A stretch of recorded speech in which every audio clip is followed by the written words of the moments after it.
আসসালামু আলাইকুম। এটিএন বাংলা সংবাদে সবাইকে স্বাগত জানাচ্ছি সীমা খান। এবারে জানাবো বিস্তারিত।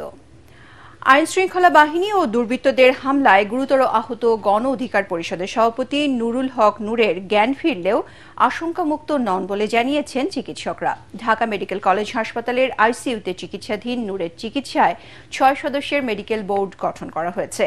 এই হামলার ঘটনায় স্বরাষ্ট্র উপদেষ্টার পদত্যাগ এবং জড়িতদের কঠোর শাস্তিসহ ৩ দফা দাবি করেছে নূরের দল গণ অধিকার পরিষদ। হামলাকারীদের বিরুদ্ধে ব্যবস্থা ও জাতীয় পার্টিকে নিষিদ্ধের দাবি জানিয়েছেন অন্যান্য রাজনৈতিক দলের নেতারা। বিস্তারিত জানাচ্ছেন ইয়াসিন রানা। কাকরাইলে শুক্রবার রাতে আইন শৃঙ্খলা বাহিনী ও দুর্বৃত্তদের হামলায় গুরুতর আহত হন ডাকসুর আলোচিত সাবেক ভিপি ও গণ অধিকার পরিষদের সভাপতি নুরুল হক নূর। প্রথমে বেসরকারি একটি হাসপাতাল এবং পরে ঢাকা মেডিকেলের আইসিইউতে নিয়ে চিকিৎসার পর শনিবার সকালে জ্ঞান ফেরে তার।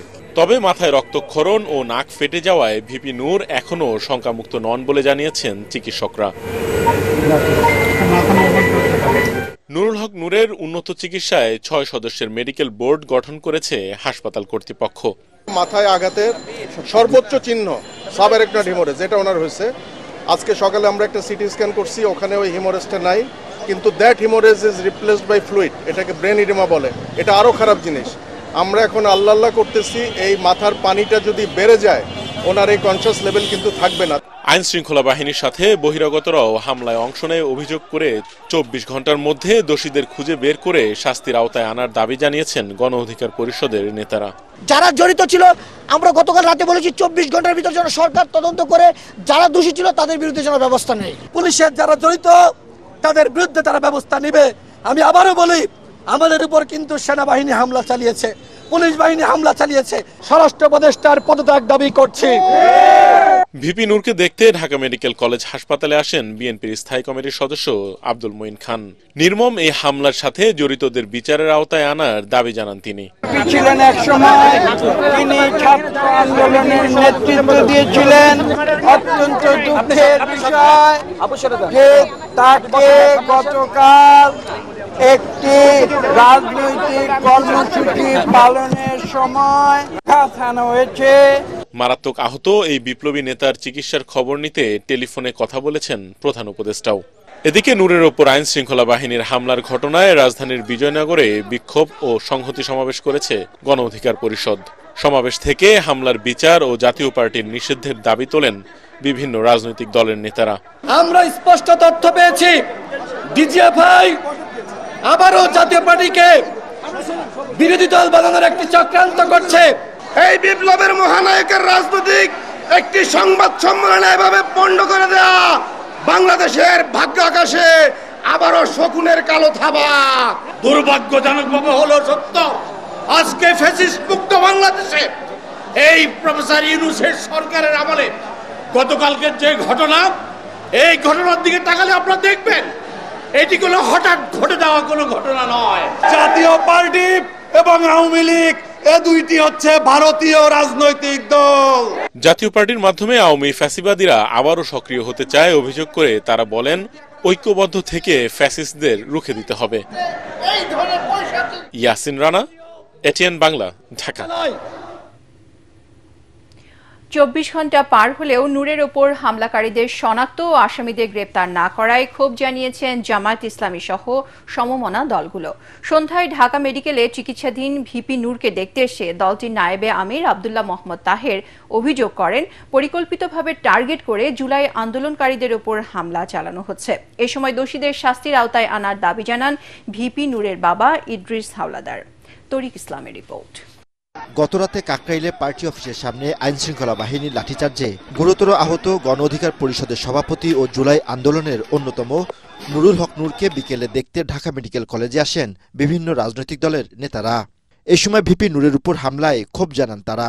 এখন পর্যন্ত কেন জিএম কাদেরকে গ্রেপ্তার করা হয়নি, কেন মুজিবুল হক চুন্নুকে গ্রেপ্তার করা হয়নি, কেন আনিসুল ইসলাম মাহমুদ, রুহুল আমিন হাওলাদাররা প্রকাশ্যে দিবালোকে ঘুরে বেড়াচ্ছে? গতকালকে এই ঘটনা ঘটার সময়ে বাংলাদেশে একটা পুলিশ কন্ট্রোল রুম আছে, স্বরাষ্ট্র মন্ত্রণালয়ের একটা নিয়ন্ত্রণ সেল আছে। ওই কন্ট্রোল রুমে ওই সেলে কারা কারা ছিলেন গতকালকে, এটা হলো আমাদের জিজ্ঞাসা। আহত ছেলেকে হাসপাতালে দেখতে আসেন নূরের বাবা ইদ্রিস হাওলাদার। পরিকল্পিতভাবে তার ছেলেকে হামলা করা হয়েছে বলে অভিযোগ করেন তিনি। পুলিশ এবং ওই জাতীয় পার্টির কিছু অনুপ্রবেশকারী সবাই হইয়া তাকে এভাবে তার উপরে হামলা করছে। এই হামলা আমি এর তীব্র নিন্দা জানাই। সন্ধ্যার কিছুক্ষণ পর তাকে দেখতে আসেন জামায়াতে নায়েবে আমির। জুলাই যোদ্ধার উপর হামলার কারণ খতিয়ে দেখা ও দোষীদের শাস্তির দাবি জানান তিনি। আমরা পুলিশের যে ভূমিকা দেখলাম এবং আরও অন্যান্য আইন প্রয়োগকারী সদস্যদের যে ভূমিকা দেখলাম, এটা আগের অত্যাচারের কথাই আমাদের স্মরণ করি। এই সরকার আমাদের এই আন্দোলনের ফসল এবং তাদের সময় এই ধরনের একটি ন্যাক্কারজনক ঘটনার পরে প্রায় 24 ঘন্টা হয়ে গেছে। এর ব্যাপারে যে সিদ্ধান্ত ব্যবস্থা করার কথা ছিল, আমরা এই সরকারের পক্ষ থেকে সেটি দেখছি না। আমরা এই জন্য চূড়ান্তভাবে নিন্দা জানাই। এ সময় আওয়ামী লীগের সহযোগী জাতীয় পার্টি নিষিদ্ধ ও নেতাকর্মীদের আটকের দাবি জানান বিভিন্ন রাজনৈতিক দলের নেতারা। তরিক ইসলাম, এটিএন বাংলা, ঢাকা। নুরুল হক নূরের উপর নৃশংস হামলার ঘটনা তদন্তে বিচার বিভাগীয় কমিটি গঠন করা হবে বলে জানিয়েছেন প্রধান উপদেষ্টা প্রেস সচিব শফিকুল আলম। প্রয়োজনে সরকারি খরচে তাকে বিদেশ পাঠানো হবে। রাষ্ট্রীয় অতিথি ভবন যমুনায় আইন শৃঙ্খলা বাহিনীর সাথে প্রধান উপদেষ্টার বৈঠক শেষে ব্রিফিংয়ে তিনি আরও বলেন, কোন শক্তি বা ষড়যন্ত্রই ফেব্রুয়ারির প্রথমার্ধে জাতীয় নির্বাচন বন্ধ করতে পারবে না। চলমান পরিস্থিতি নিয়ে কাল বিএনপি, জামাত ও এনসিপির নেতাদের সাথে বৈঠক করবেন প্রধান উপদেষ্টা। রিপোর্ট সৈয়দ রিয়াজের। শুক্রবার রাতে রাজধানীর পল্টনে গণ অধিকার পরিষদের সভাপতি নুরুল হক নূরের উপর হামলার তীব্র নিন্দা জানিয়ে বিবৃতি দিয়েছে অন্তর্বর্তী সরকার। প্রধান উপদেষ্টার বাসভবন যমুনার সামনে এ বিষয়ে আয়োজিত ব্রিফিংয়ে প্রেস সচিব বলেন, নূরের উপর হামলার ঘটনায় বিচার বিভাগীয় তদন্ত কমিটি গঠন করা হবে। একজন হাইকোর্টের জাস্টিসের নেতৃত্বে এই তদন্ত হবে। পুরো বিষয়গুলোই তদন্ত কমিটি খতিয়ে দেবে। নুরুল হক নূর ও তার দলের আহত সদস্যদের সাথে গোটা জাতির সংহতি রয়েছে জানিয়ে শফিকুল আলম আরও বলেন, তাদের চিকিৎসা কার্যক্রম পর্যবেক্ষণে একটি বিশেষায়িত মেডিকেল বোর্ড গঠন করা হয়েছে। যারা গতকাল আহত হয়েছেন, যদি প্রয়োজন হয় কারো চিকিৎসার জন্য বাংলাদেশে থেকে বেটার বাইরে চিকিৎসার প্রয়োজন হবে বলে তাকে বিদেশেও পাঠানো হবে। ফেব্রুয়ারির প্রথমার্ধে অনুষ্ঠিতব্য ত্রয়োদশ জাতীয় সংসদ নির্বাচনকে কোনো শক্তি বা ষড়যন্ত্র প্রতিহত করতে পারবে না বলেও জানান প্রেস সচিব। কোনো শক্তি না এটা প্রতিহত করতে পারবে।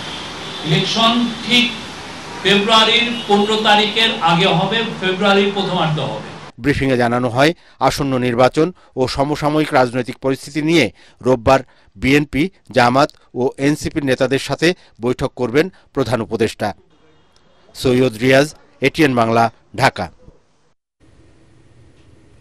দেশে নব্য মপতন্ত্র সৃষ্টি হচ্ছে অভিযোগ করে জাতীয় পার্টির মহাসচিব শামীম হায়দার পাটোয়ারি বলেছেন, একটি দলকে নিষিদ্ধ করা অন্য আরেকটি রাজনৈতিক দলের কর্মসূচি হতে পারে না। বিকেলে কাকরাইলে জাতীয় পার্টির কেন্দ্রীয় কার্যালয়ে সংবাদ সম্মেলনে তিনি একথা বলেন। এ সময় ভিপি নূরের উপর হামলার ঘটনায় দুঃখ প্রকাশ করেন জাতীয় পার্টির মহাসচিব। তদন্ত করে ব্যবস্থা নিতে সরকারের প্রতি আহ্বানও জানান দলের মহাসচিব শামীম হায়দার পাটোয়ারি। আমি দেশবাসীকে এবং সকল রাজনৈতিক দলকে বলবো, এই হানাহানি রাজনীতি পরিহার করে সকলের সহাবস্থান সৃষ্টির জন্য চেষ্টা করেন। আমরা নুরুর সুস্থতা কামনা করি। আবার কোনো দল বা কোনো নেতা এই ধরনের আর্সন থ্রোয়িং, ভ্যান্ডালিজম যেন না করে সকল নেতা, সিনিয়র নেতা যারা আছেন বাংলাদেশের, সকলে মিলে প্রতিজ্ঞাবদ্ধ হওয়া উচিত যে আগুন নিয়ে খেলা বন্ধ করা উচিত। এই ব্যান্ড সংস্কৃতি, ট্যারিং সংস্কৃতি, এই মব সংস্কৃতি, এই হুঁশিয়ারি, এই হুঙ্কার, এই তো দেশ ধ্বংস করে ফেলবে।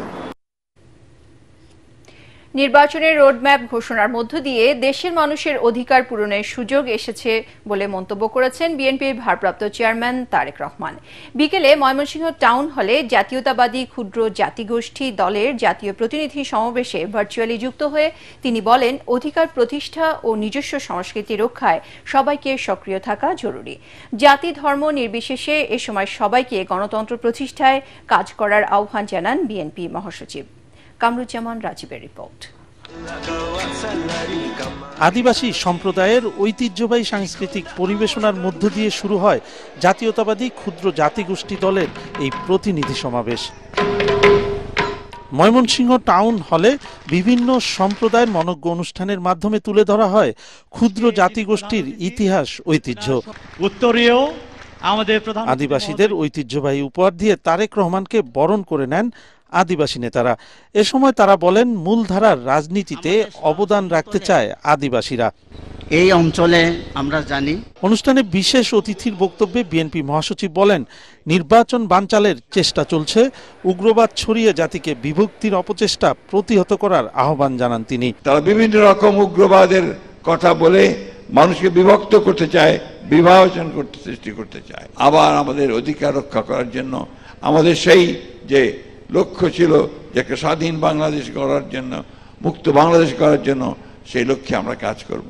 প্রধান অতিথির বক্তব্যে বিএনপির ভারপ্রাপ্ত চেয়ারম্যান তারেক রহমান বলেন, বিএনপি একটি অন্তর্ভুক্তিমূলক নিরাপদ বাংলাদেশ গড়তে বদ্ধপরিকর। রাষ্ট্র পরিচালনার সুযোগ পেলে সেই অঙ্গীকার পূরণ করবে বিএনপি। বিএনপি বিশ্বাস করে বাংলাদেশ শুধু বাঙালির নয়, ভিন্ন ভাষাভাষী ক্ষুদ্র জনগোষ্ঠী বৈধভাবে বাংলাদেশে বসবাসকারী এই বাংলাদেশ সবার। বাংলাদেশি নাগরিকগণ মিলেমিশে একটি অন্তর্ভুক্তিমূলক রাষ্ট্র ও সমাজ, একটি অন্তর্ভুক্তিমূলক নিরাপদ বাংলাদেশ গড়তে আমরা বদ্ধপরিকর। নির্বাচনের মাধ্যমে প্রতিটি নাগরিকের অধিকার প্রতিষ্ঠার সুযোগ এসেছে উল্লেখ করে নিরাপদ বাংলাদেশ গড়তে ক্ষুদ্র জাতিগোষ্ঠীর সমর্থন ও সক্রিয় সহযোগিতা চান তারেক রহমান। অতীত পরাজিত পলাতক স্বৈরাচার মুক্ত বাংলাদেশে বর্তমানে প্রতিটি মানুষের নাগরিক অধিকার প্রতিষ্ঠার একটি সুযোগ সামনে এসেছে। অন্তর্বর্তীকালীন সরকার ইতিমধ্যেই জাতীয় নির্বাচনের রূপরেখা ঘোষণা করেছে। সবার জন্য একটি নিরাপদ বাংলাদেশ প্রতিষ্ঠার জন্য আসন্ন জাতীয় নির্বাচনে বাংলাদেশ জাতীয়তাবাদী দল বিএনপি আপনাদের সক্রিয় সমর্থন এবং সহযোগিতা চায়। কামরুজ্জামান রাজীব, এটিএন বাংলা। করতালি দেব একমাত্র আমাদের নেতা। 5 আগস্টের গণ অভ্যুত্থানের পর জাতীয় সরকার গঠন না করাটা ভুল সিদ্ধান্ত ছিল বলে মন্তব্য করেছেন স্থানীয় সরকার সংস্কার কমিশনের প্রধান ডক্টর তোফায়েল আহমেদ। সে সময় জাতীয় বা বিপ্লবী সরকার গঠন করা হলে সংস্কার কাজ বাস্তবায়ন সহজ হতো বলে মত তার। জাতীয় প্রেসক্লাবের রাষ্ট্র সংস্কার বিষয়ক এক আলোচনা সভায় এসব কথা বলেন তিনি। বিপ্লবের পর প্রতি বিপ্লব হয় মনে করিয়ে দিয়ে এই স্থানীয় সরকার বিশেষজ্ঞ বলেন, অভ্যুত্থানের পক্ষের শক্তি ঐক্যবদ্ধ না থাকলে 2 বছরের বেশি টেকসই হওয়া কঠিন।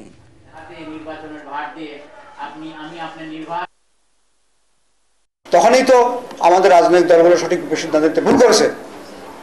তখন এই কেন জাতীয় সরকার করলেন না, তখন এই কেন বিপ্লবী সরকার করলেন না, তখন এই কেন বললেন না যে সংবিধানের অধীনে এটা হবে না, সুতরাং আমরা এটা বিপ্লবী সরকার এটা করার পরে আমরা তার অধীনে চলবো, এই কথা তো বলেন নাই। কেউ সব গাছারা যাচ্ছেন আসছেন খুব অঙ্ক করছেন, হিসাব করছেন, এখন এসে আপনাদের বহু রকমের অঙ্ক বহুভাবে করছেন। সুতরাং ভুলটা সবাই মিলে করেছেন, শোধরানোর দায়িত্ব সবাই মিলে। এই ক্ষেত্রে বলা ঐক্যের কোনো বিকল্প নাই। ডাকসু নির্বাচনে 48 দফা ইশতেহার ঘোষণা করেছে বৈষম্য বিরোধী শিক্ষার্থী সংসদ। বিকেলে মধুর ক্যান্টিনে সংবাদ সম্মেলনে 8টি প্রস্তাবনা সহ এই ইশতেহার ঘোষণা করেন প্যানেলের নেতারা। এদিকে ক্যাম্পাসের হলপাড়ায় প্রচারণায় ব্যস্ত সময় পার করছেন বিভিন্ন প্যানেল ও স্বতন্ত্র প্রার্থীরা। এ সময় লেভেল প্লেইং ফিল্ড নিয়ে শঙ্কা জানান তারা। আর কমিশন বলছে, সুষ্ঠু নির্বাচনে অরাজকতার আভাস পেলে সেনাবাহিনীর সহায়তা চাওয়া হবে। আরও জানাচ্ছেন মুশফিকুর রহমান। ক্যান্টিন থেকে হলপাড়া ক্যাম্পাস জুড়ে চলছে ঢাকা বিশ্ববিদ্যালয় কেন্দ্রীয় ছাত্র সংসদ ও হল সংসদ নির্বাচন ঘিরে নানা জল্পনা কল্পনা। ক্যাম্পাস ঘুরে ঘুরে শিক্ষার্থীদের কাছে লিফলেট বিতরণ করছেন বিভিন্ন প্যানেল ও স্বতন্ত্র প্রার্থীরা। নির্বাচন সুষ্ঠু করতে কমিশনকে আরো সজাগ থাকার আহ্বান জানান তারা। বিশ্ববিদ্যালয়ের প্রশাসন এখন পর্যন্ত সকলের জন্য লেভেল প্লেইং ফিল্ড তৈরি করতে সক্ষম হয়নি। ব্যানার যখন আপনি লাগাতে দেন বিধিনিষেধ ভঙ্গ করে, তখন আসলে অটোমেটিক্যালি তারা একটা অ্যাডভান্টেজ পেয়ে যায়। মেয়েরা তাদের 5টা মেয়েদের হলেই ঢুকতে পারছে না, ফর্মালিটিস মেনটেন করতে হচ্ছে, প্রত্যেকটা রুমে যেতে পারছে না। আমার তো ছেলেদের অন্যান্য 13টা হলে প্রত্যেক রুমে রুমে পোস্টার ব্যানার নেওয়ার মতো ওরকম মানুষ নাও থাকতে পারে, তাহলে আমি এই 13টা হলে ছেলেদের কাছে কিভাবে পৌঁছাবো? বিজয় 71 হলেও বিভিন্ন ধরনের ছায়া প্রশাসন গড়ে উঠেছে। আমাদের যে মৌলিক জায়গাগুলো, খাদ্য, আবাসন এবং একটি স্বাস্থ্যকর পরিবেশ, তা নিশ্চিত হয়নি। আমার প্রথম টার্গেটটা থাকবে যে বিশাল যে গণরুম, এই গণরুমটাকে রিডিং রুমে রূপান্তর করা। আমরা মূলত শিক্ষার্থীদের প্রতিনিধিত্ব করার মাধ্যমে প্রশাসনের সাথে আমরা সমঝোতার মাধ্যমে, ডিলিংসের মাধ্যমে আমরা আসলে সমস্যাগুলো সমাধান করতে চাই। এদিকে নির্বাচনকে সামনে রেখে ইশতেহার ঘোষণা করেছে বাংলাদেশ গণতান্ত্রিক ছাত্র সংসদ সমর্থিত প্যানেল বৈষম্য বিরোধী শিক্ষার্থী সংসদ। 8টি প্রস্তাবনার আলোকে 48 দফা ইশতেহার পাঠ করেন ভিপি, জিএস, এজিএস প্রার্থীরা। প্রতিশ্রুতি দেন হল ও একাডেমিক অঙ্গনে দলীয় রাজনৈতিক কাঠামো বন্ধ করার। ছাত্র সংসদ নির্বাচনের অভাবে রাজনীতি হয়ে দাঁড়িয়েছে পরিবারতান্ত্রিক এবং ক্যাডার ভিত্তিক। তাই প্রতি বছর ডাকসু নির্বাচন আয়োজন আমাদের অন্যতম এজেন্ডা, অন্যতম কমিটমেন্ট। অন্যদিকে জগন্নাথ হলে শহীদ বুদ্ধিজীবীদের প্রতি শ্রদ্ধা জানিয়েছে ছাত্রদল সমর্থিত প্যানেলের ভিপি প্রার্থী আবিদুল ইসলাম খান। এ সময় তিনি বলেন, ভোটের দিন তৃতীয় স্তরের সেনা মোতায়েনের বিষয়টি প্রশাসনকে আরও ভাবা উচিত। সেনাবাহিনীর কথাটা যখন আসতেছে তখন ধরা যাচ্ছে যে বিশ্ববিদ্যালয় প্রশাসন এবং রাষ্ট্রের যে অন্যান্য যে প্রশাসনগুলো সেগুলো শক্তিশালী নয়, যার কারণে সেনা সহায়তা হয়তো বা নিতে হতে পারে। তো এই জিনিসটা আসলে পজিটিভলি কেউ নিচ্ছে না সাধারণ শিক্ষার্থীরা আর কি। তখন বিশ্ববিদ্যালয় এবং নির্বাচন কমিশন সেটাকে আরও ভালোভাবে বিবেচনায় নেবে আশা রাখি আর কি। তবে নির্বাচনের পরিবেশের ওপর সেনা সহায়তা চাওয়ার বিষয়টি নির্ভর করছে বলে জানিয়েছেন চিফ রিটার্নিং কর্মকর্তা। প্রয়োজনে 3 স্তরে নিরাপত্তা বিধান করব। প্রয়োজন হলে সেনাবাহিনী যেহেতু মাঠে এখন স্ট্রাইকিং ফোর্স হিসেবে কর্মরত আছে, ইফ নেসেসারি যদি আমাদের কোনো ধরনের আমাদের কন্ট্রোলের বাইরে চলে যাবে, তখন আমরা প্রশাসনকে বলবো 3য় পর্যায়ে যাতে ব্যবস্থা গ্রহণ করা হয়। ডাকসু নির্বাচন উপলক্ষে আগামী 7 সেপ্টেম্বর থেকে 10 সেপ্টেম্বর পর্যন্ত ক্লাস পরীক্ষা বন্ধের সিদ্ধান্ত নিয়েছে বিশ্ববিদ্যালয় প্রশাসন। মুশফিকুর রহমান, এটিএন বাংলা, ঢাকা। প্রস্তুতি কম থাকায় এলডিসি থেকে উত্তরণে আরও 3 বছর সময় নিতে বাংলাদেশকে জাতিসংঘে আবেদন করার পরামর্শ দিয়েছেন সিপিডির সম্মানীয় ফেলো ডক্টর মুস্তাফিজুর রহমান। তার আশঙ্কা, এখনই এলডিসি থেকে উত্তরণ হলে ক্ষুদ্র মাঝারি শিল্প ঝুঁকিতে পড়বে। তবে এজন্য সরকারকে জিম্মি না করে এর চ্যালেঞ্জ মোকাবেলার পথ খুঁজতে সংশ্লিষ্টদের প্রতি আহ্বান জানান ডিবেট ফর ডেমোক্রেসির চেয়ারম্যান হাসান আহমেদ চৌধুরী কিরণ। ইমদাদুল্লাহ বাবুর রিপোর্ট। এলডিসি উত্তরণের চ্যালেঞ্জ মোকাবিলায় করণীয় নিয়ে এই ছায়া সংসদ বিতর্ক প্রতিযোগিতার আয়োজন করে ডিবেট ফর ডেমোক্রেসি। 2023 সালে ভুটান এলডিসি গ্রাজুয়েট হয়েছে। গত 1 বছরে 113টি শিল্প কারখানা বন্ধ হয়ে গেছে। বিতর্ক পর্ব শেষে অনুষ্ঠানের সভাপতি হাসান আহমেদ চৌধুরী কিরণ এতে বলেন, এলডিসি উত্তরণ হলে শুল্কমুক্ত সুবিধা হারানো সহ বেশ কিছু বাধা সামনে অপেক্ষা করছে।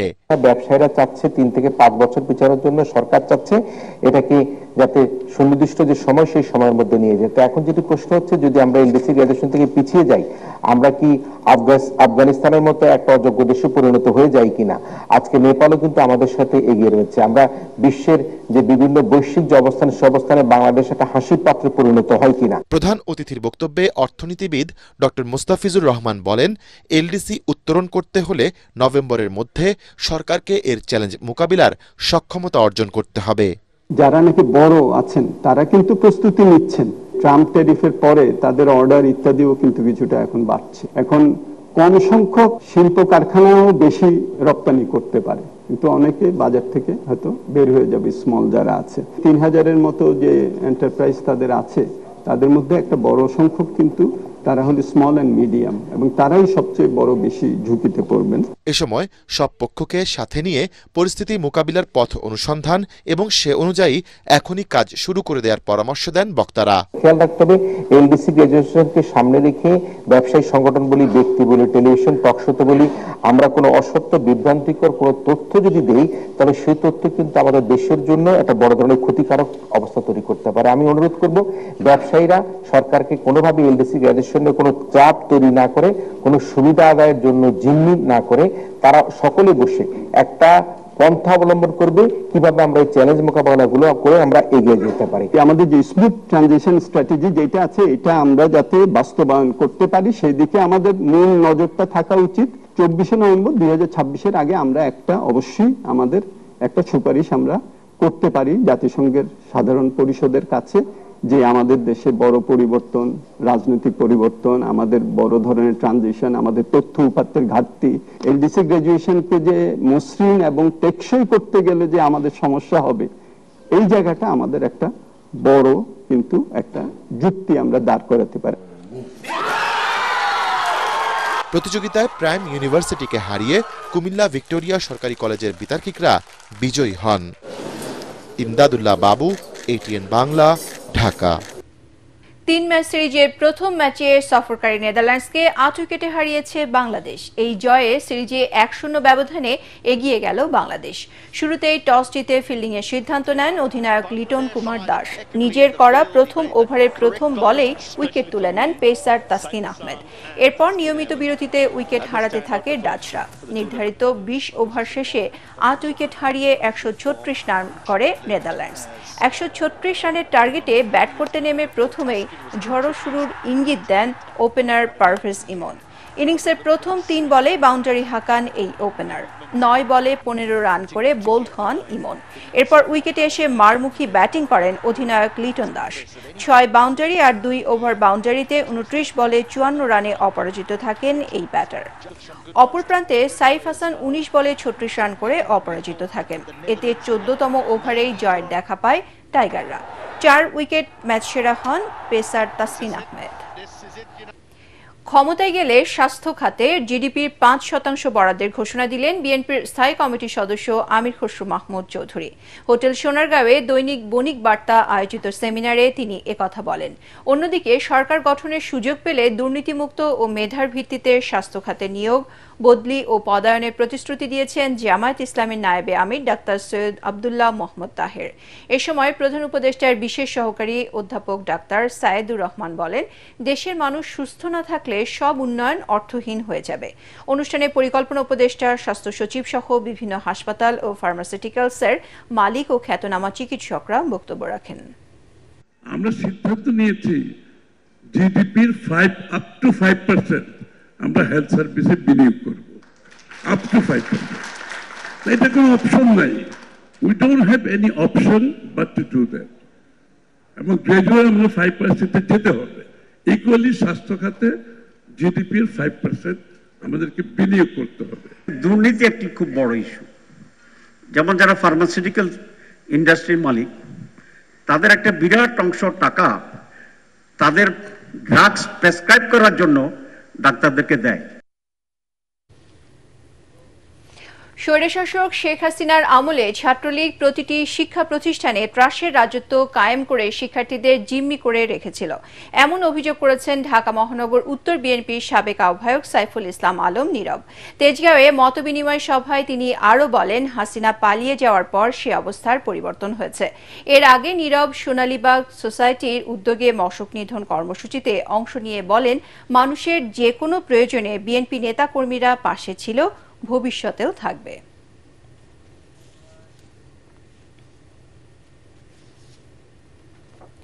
গণ অভ্যুত্থানে স্বৈরশাসকের পতনের পর জনগণ রাজনৈতিক, অর্থনৈতিক, সামাজিক ক্ষেত্রে যে ইতিবাচক পরিবর্তনের আশা করেছিল তা সফল হয়নি বলে মন্তব্য করেছেন এমিরেটাস অধ্যাপক সিরাজুল ইসলাম চৌধুরী। আগারগাঁওয়ে মুক্তিযুদ্ধ জাদুঘরে মুক্তিযুদ্ধ বিষয়ক সাংবাদিকতার জন্য বজলুর রহমান স্মৃতি পদক বিতরণ অনুষ্ঠানে তিনি একথা বলেন। সাংবাদিকদের স্বাধীনতা ও গণমাধ্যমের মালিকানায় পরিবর্তন ছাড়া স্বাধীন সাংবাদিকতা নিশ্চিত করা সম্ভব নয় বলেও মত দেন বক্তারা।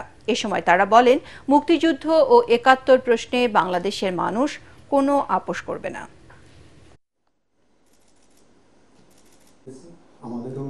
আমরা তো দেখছি যে একটা চরম ফ্যাসিস্ট সরকারের পতন ঘটেছে। যে মুক্তির যে স্বপ্ন, সেই স্বপ্নটা ছিল বিপ্লবের স্বপ্ন। সেই জন্য আমি বলবো যে এটা সামাজিক বিপ্লবের যে একটা স্বপ্ন ছিল। এবং সামাজিক বিপ্লবের অর্থ কি? সামাজিক বিপ্লবের অর্থ খুব পরিষ্কার, সেটা হচ্ছে ব্যক্তি মালিকানার জায়গাতে সমষ্টিগত মালিকানা। এবারে পূবালী ব্যাংক বাণিজ্য সংবাদ।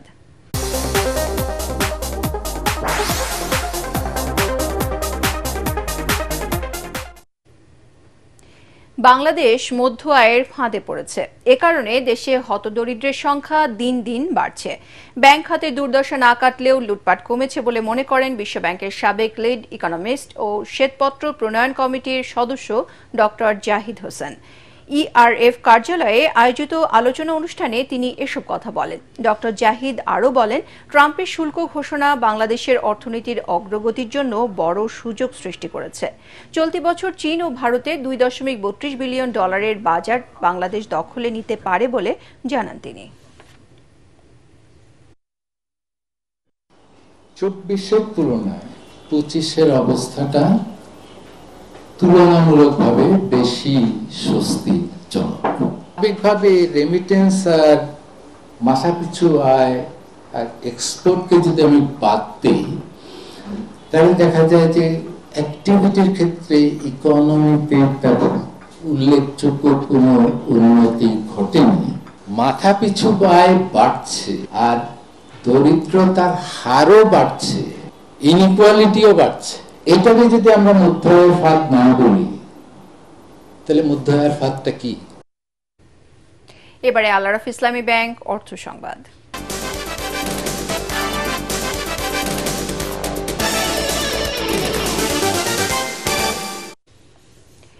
আল আরাফাহ ইসলামী ব্যাংক 11তম বাংলাদেশ জুনিয়র সায়েন্স অলিম্পিয়াড 2025-এর আঞ্চলিক পর্ব অনুষ্ঠিত হয়েছে।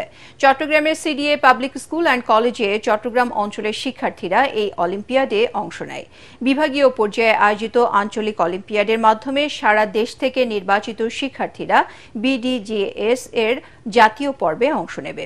আঞ্চলিক পর্ব চট্টগ্রামের আয়োজনে উপস্থিত ছিলেন আল আরাফাহ ইসলামী ব্যাংকের এক্সিকিউটিভ ভাইস প্রেসিডেন্ট ও চট্টগ্রাম জোনাল হেড জামশেদ আহমেদ চৌধুরী, চট্টগ্রাম প্রকৌশল ও প্রযুক্তি বিশ্ববিদ্যালয়ের গণিত বিভাগের অধ্যাপক ডক্টর উজ্জ্বল কুমার দেব, পদার্থবিদ্যা বিভাগের অধ্যাপক ডক্টর অনিমেষ চক্রবর্তী, চট্টগ্রাম বিশ্ববিদ্যালয়ের জেনেটিক ইঞ্জিনিয়ারিং অ্যান্ড বায়োটেকনোলজি বিভাগের অধ্যাপক ডক্টর আদনান মান্নান সহ আরও অনেকে। এর আগে ঢাকা, রংপুর, খুলনা ও রাজশাহী বিভাগের শিক্ষার্থীরা আঞ্চলিক পর্বে অংশ নেয়। এবারে আন্তর্জাতিক সংবাদ।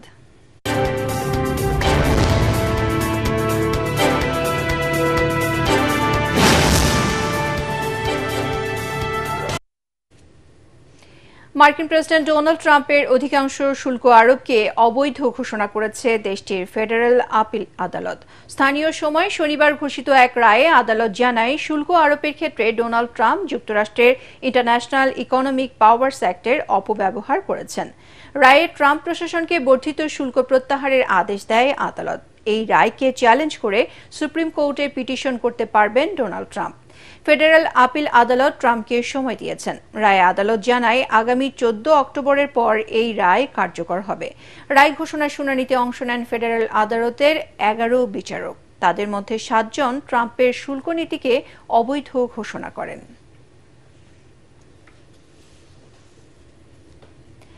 রাজধানীর সরকারি ত্রিতুমির কলেজ বিতর্ক ক্লাবের আয়োজনে অনুষ্ঠিত হল প্রথম জাতীয় বিতর্ক উৎসব 2025।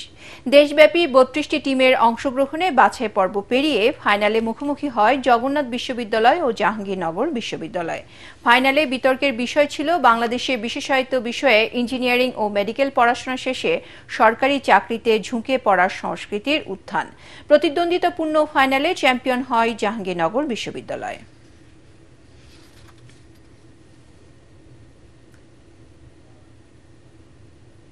এবারে খেলার খবর।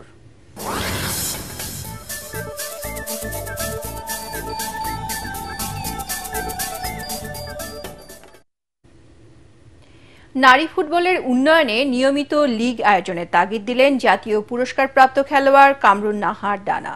তিনি জানান, শুধুমাত্র জাতীয় দলের পরিচর্যা করলেই হবে না, পাইপলাইন সমৃদ্ধ করতে নিয়মিত লীগ আয়োজন করা এবং বড় ক্লাবগুলোকে নারী ফুটবলে আনতে হবে। আরও জানাচ্ছেন পরাগ আরমান। নারী ফুটবলের সূচনা কামরুন নাহার ডানার হাত ধরে 2003 সালে। সময়ের সাথে সাথে তুরাগ নদীতে জল গড়িয়েছে, ততই এগিয়েছে নারী ফুটবল। তাদের সাফল্য আপ্লুত ডানা। তবে শুরুটা ছিল বজ্রকঠিন। অনেক কাঠখড় পুড়িয়ে এই পর্যায়ে এসেছে দেশের ফুটবল। মডার্ন স্পোর্টিং ক্লাব বা আবাহনী ক্লাব বা বড় বিগ টিম যারা দেশের শীর্ষস্তরের ক্লাব, তারা নিশ্চয়ই 10 নম্বর হতে খেলতে আসবে না। তো এই জিনিসটাকে বুঝতে হবে যে আমি নিজের স্বার্থের জন্য আমি টিম করব। ওই রামশ্যাম, আমি বলতে বাধ্য হচ্ছি, রামশ্যাম যদুমধু ক্লাব দিয়ে আমি টিম করব, তাতে প্লেয়াররা পয়সা পাবে না। আর এক টিমে সব প্লেয়ার দিয়ে কোনোদিন খেলা হবে না। এখানে পুল প্রথা করতে হবে, প্রতিটা ভালো ভালো টিমে ডিস্ট্রিবিউট করতে হবে।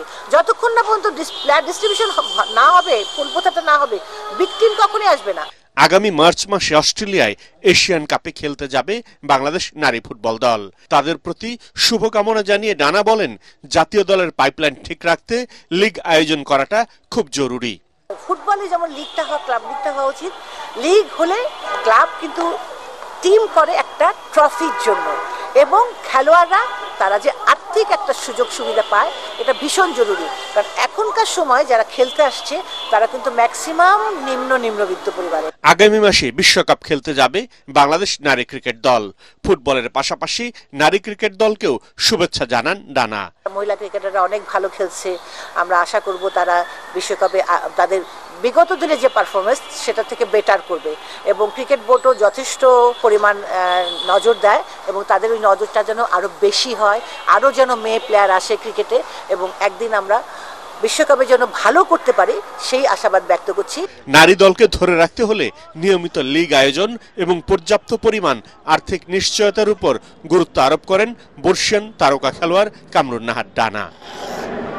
পরাগ আরমান, এটিএন বাংলা, ঢাকা। একটি ঘোষণা। এটিএন বাংলা নাম ব্যবহার করে সাংবাদিক পরিচয়ে কতিপয় ব্যক্তির বিরুদ্ধে সংবাদ সংগ্রহের নামে দেশের বিভিন্ন স্থানে চাঁদাবাজির অভিযোগ পাওয়া যাচ্ছে। এ ধরনের চাঁদাবাজ ও ভুয়া নাম ব্যবহারকারীদের নিকটস্থ থানায় সোপর্দ করার জন্য অনুরোধ জানাচ্ছে এটিএন বাংলা কর্তৃপক্ষ। এছাড়াও প্রতিষ্ঠানটিতে সাংবাদিক ও জনবল নিয়োগের ভুয়া বিজ্ঞাপন দিয়ে একটি চক্র প্রতারণা করছে। বর্তমানে এটিএন বাংলায় কোনো ধরনের নিয়োগ প্রক্রিয়া চলছে না। নিয়োগ নিয়ে কারোর সাথে আর্থিক লেনদেন না করার অনুরোধ জানাচ্ছে এটিএন বাংলা কর্তৃপক্ষ। পরবর্তী সংবাদ দেখার আমন্ত্রণ জানিয়ে এখনকার মতো শেষ করছি। এটিএন বাংলা সংবাদ ইউটিউবে দেখতে ব্রাউজ করুন youtube.com/ATN Bangla News। ধন্যবাদ সবাইকে।